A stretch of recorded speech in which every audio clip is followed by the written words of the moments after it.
We are back on the hunt for the mushrooms, and off the bat I've got a fucking spanky one to show you. And that absolute spanker of a mushroom is this Griffinola frondosa. Yes, also known as hen of the woods, maitake mushroom, or the dancing mushroom.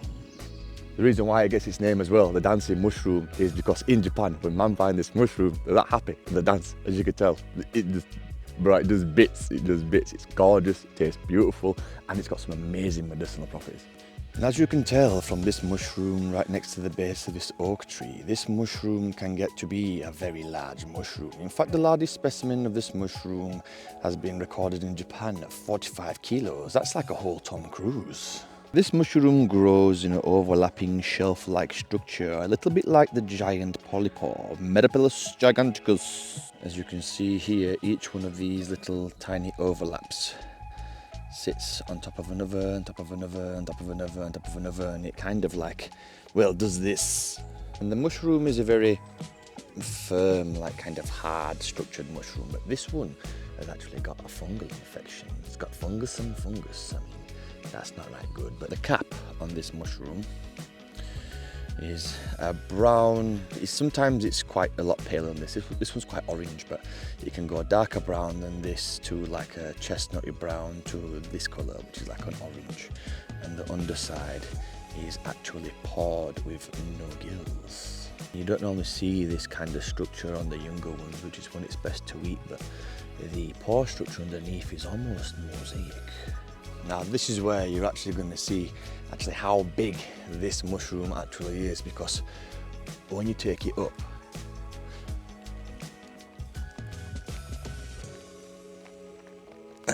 hold on, try not to break it. Oh, there we go. Oof, Jesus Christ. Oh, it is. Oh, it's been well munched on. There might be like a little mouse in here. that weighs a good, probably 5-7 kilos, maybe a bit more. But anyway,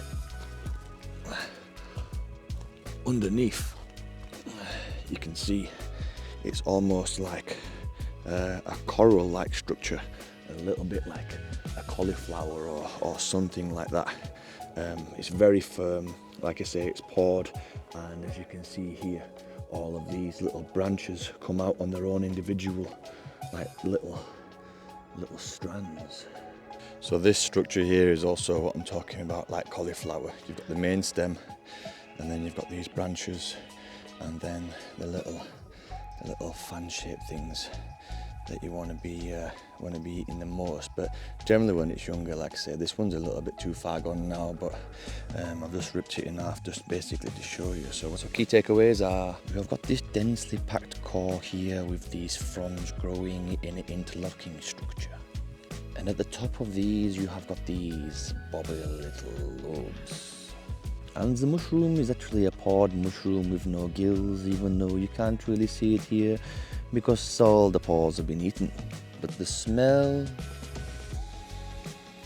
is almost sweet, mushroomy, it's quite distinctive.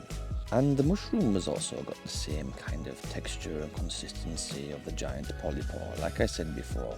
But this mushroom also can be used as a meat substitute, because it basically just pulls apart like this. It's actually amazing. So that's going to be it for this one, people. And don't forget, if you like this kind of content and you want to learn about what plants are medicinal, what mushrooms are edible, what mushrooms are medicinal, a bit about bushcraft, foraging, outdoor survival, then don't forget to subscribe to my channel. And YouTube thinks that you might like this video over here, so why don't you go over there and I'll see you there.